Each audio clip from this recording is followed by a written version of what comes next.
Hello and welcome to the Kanawha Valley Hustlers. This is Joe Justice. Hey, listen, do you remember Saturday morning cartoons or maybe TGIF nights? Well, those weren't just shows. Those were advertising blocks.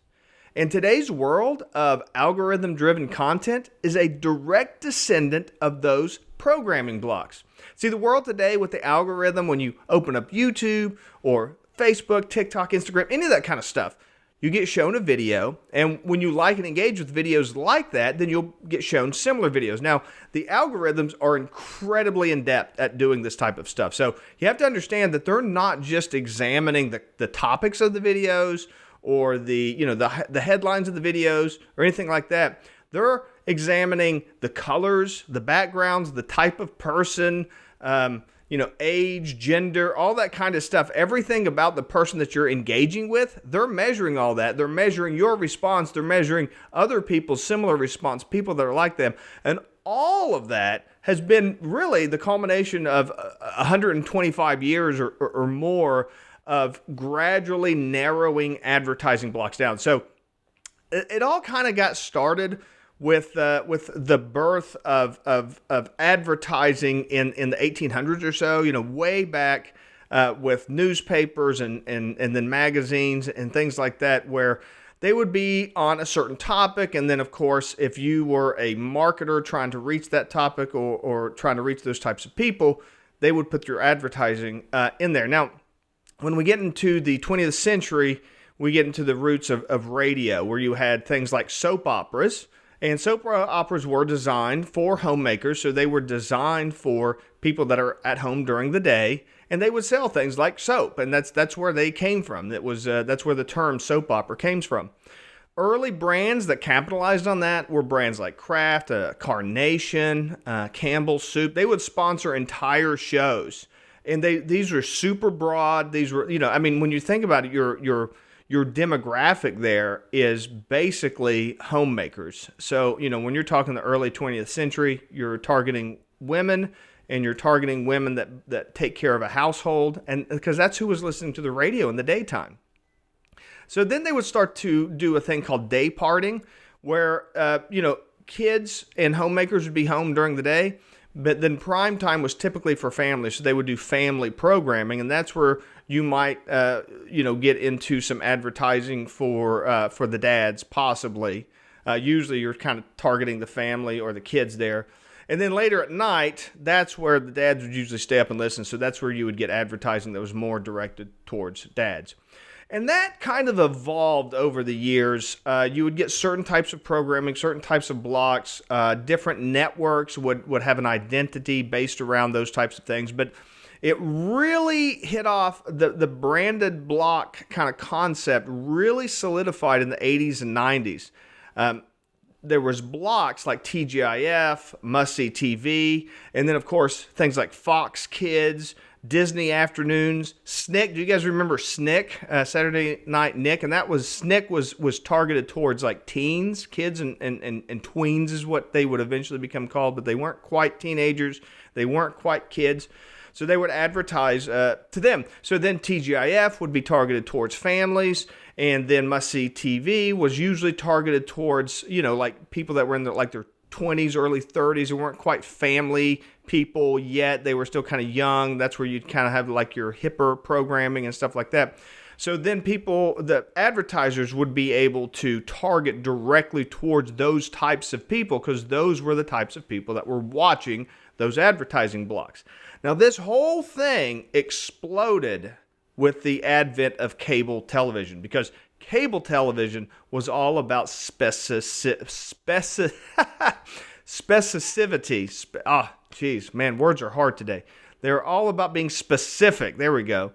There was all about specialization. So you had MTV, you had Nickelodeon, you had ESPN, you had Lifetime. So you had whole channels with programming targeted at people with specific interests. So ESPN, you're targeting people with interest in sports, right? Lifetime carved out a little niche as being for women's programming.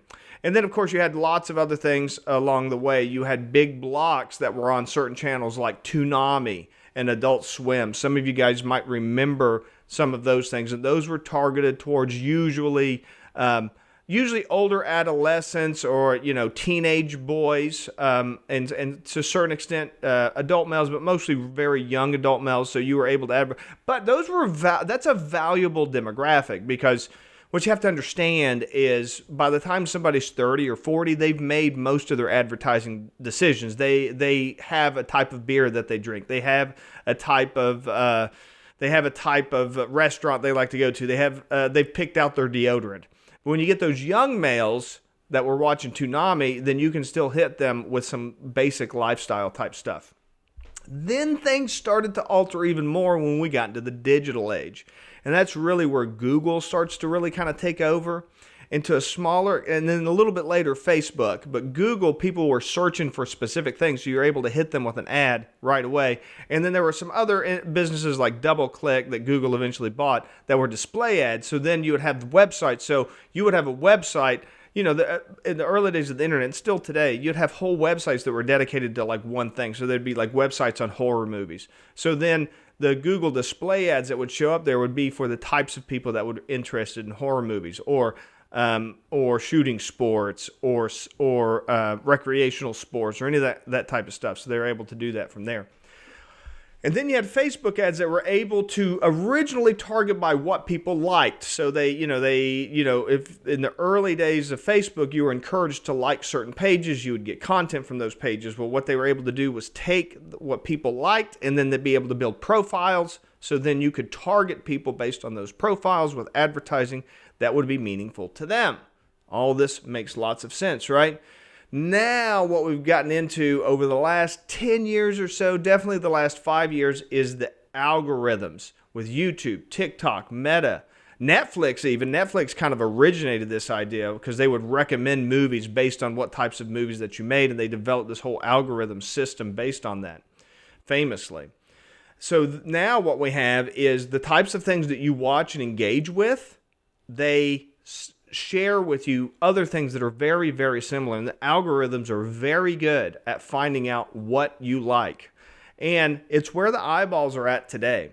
If you're not engaging with the algorithms, if you're not getting yourself out there, if you're not putting yourself on the same echelon, the same tier as some of the other people in your space, obviously you're not going to compete with Joe Rogan, right? You're not going to compete with Theo Von or some of the more incredibly large and influential podcasters and stuff. But you can mimic what they're doing, and you can kind of copy what they're doing and get the algorithm to share your type of content with people that are similar to that. And then, of course, and nothing beats paid advertising for that. But this isn't new. Just to give you an idea, just to give you a little perspective today, none of this stuff is new. All of this stuff goes way back. It was through programming blocks and then through channels where people were specific, and now it's through algorithms. But it's all about all of this entertainment, all of the media that you ingest, all the stuff that you enjoy is really about garnering attention so that that attention can be sold to advertisers. And it's the best way to grow your business too, so always keep that in mind. Thank you for watching and listening today. This is Joe Justice, the Kanawha Valley Hustler, reminding you to hustle hard, hustle smart, and hustle with a smile.